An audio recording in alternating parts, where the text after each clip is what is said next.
Well, sometimes like this, is a day. Was my day, you know. Part of this, of course, we played very good today. We create a lot of chances. That's what we need to do. Always create passes, and create chances and try to score. And then today we was very good on finishings, and we score and won the game. That's what we need to do. When was the last time you scored four? I think it was Carabao Cup. Was my first hat trick on the Premier League. I try it. Sometimes I score two, and I try hit the post. The defender block, the keeper save, and then today was my day. So I'm very happy to with the 3 points today. Like I said, the team plays so good this afternoon, and we deserve. What's going on, Gooners and Goonerettes? Guys, this is it. It's happened. It's here.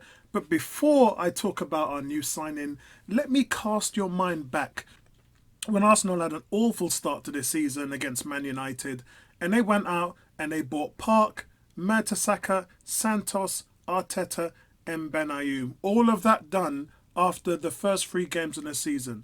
Let's cast your mind back to last season as well. Arsenal having made a ton of moves, lastminute.com, after we'd lost our first 3 games of the season, and then new players came in and the side settled in, went on a 10-game unbeaten streak, and all those young players have integrated into this team. So Arsenal are used to doing all their business late. Come in the 2022-23 season. Now Arsenal have signed Marquinhos, they've signed Vieira, and now it's official that they have signed Gabriel Jesus.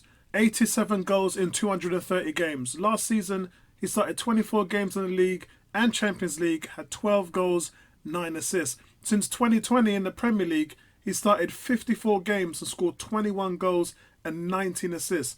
And obviously he's been linked with Chelsea and Spurs, but that ain't happening. Strange.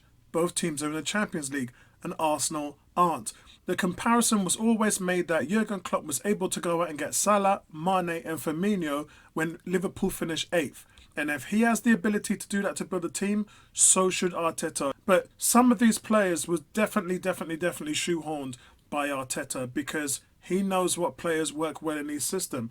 And he handpicked Gabriel, and he's the one that told them to go and keep an eye on Vieira and scout him as well. So Arteta's getting the players that are going to thrive in his system. So Arsenal have verbally agreed a deal in principle with Man City for Gabriel Jesus. It's a fee of 45 million. And I want to talk about that for a second because City set their number to 50 to 55 million. So we've talked them down 10 million from their asking price. Vieira, he was touted as 46 million. Arsenal was able to talk him down to 29 million. So with those 2 players alone, Arsenal have saved 26 million. Now 26 million you can literally use to buy a player. That's how well Arsenal have done their transfer business. They've done their business early. There's 3 players that have been brought in before July. So the players are not even back in pre-season yet. And this is very strange to see this is happening so early. So all the players that they've brought in now can be integrated into the squad, into the summer training and all the fitness regime and everything that they do, pre-season tour. This is something we've never seen before, guys. It really isn't. And it was Fabrizio Romano who stated that Mikel Arteta was in love with the player, also in love with Rafinha as well. And the Gunners are extremely keen to do a deal with Leeds after they lost Calvin Phillips to Man City. That's going to be tough because Calvin Phillips is practically their best player. He's their Declan Rice.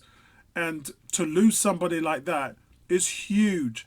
So we can see what losing Rafinha means to them. But that would be 2 of their best players gone. Arsenal are also still interested in signing Youri Tielemans, but there's been little progress made in the last few weeks in negotiations because the club is focused on securing the 2 Brazilians first. So Rafinha and Gabriel Jesus are their main targets.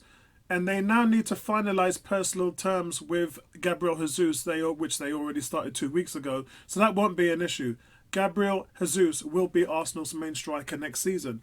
So he made his 27 million move to Manchester City in 2017, but since then he's found himself watching his former teammates in a sense of frustration.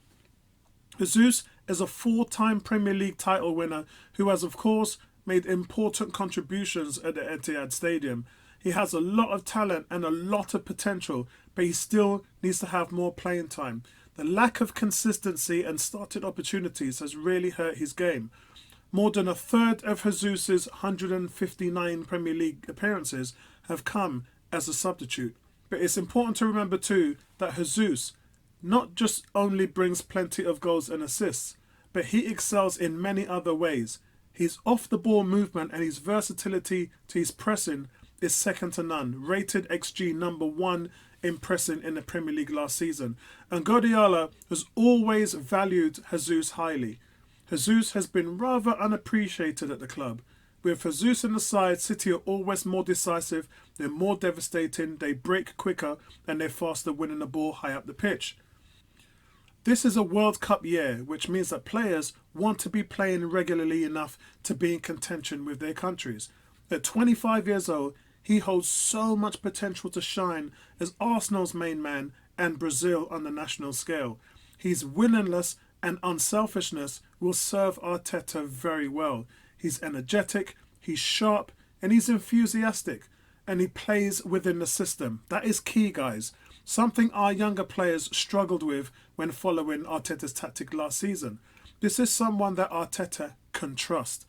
Possessing a striker who is more than capable of providing goals is something Arteta now has with the 25-year-old Jesus and the 22-year-old Nketiah.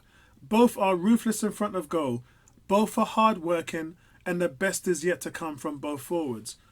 Now, Edu and Arteta has specifically targeted youthful players with a room to grow last summer.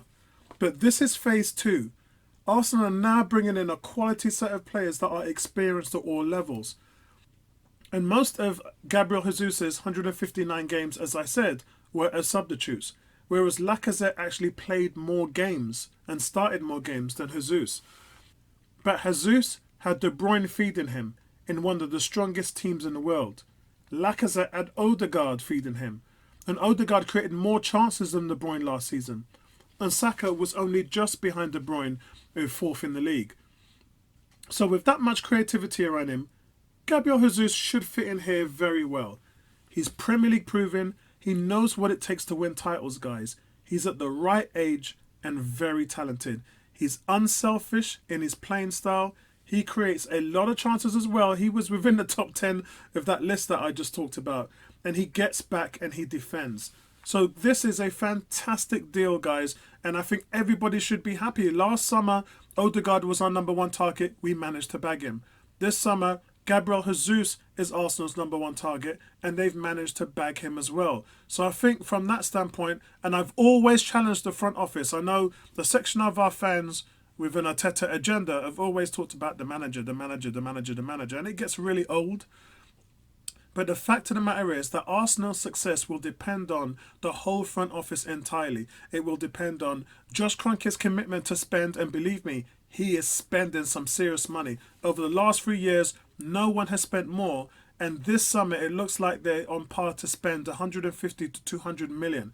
So Arsenal are outspending everyone on the grid, including Man City, Chelsea and Liverpool. So no doubt about it, guys.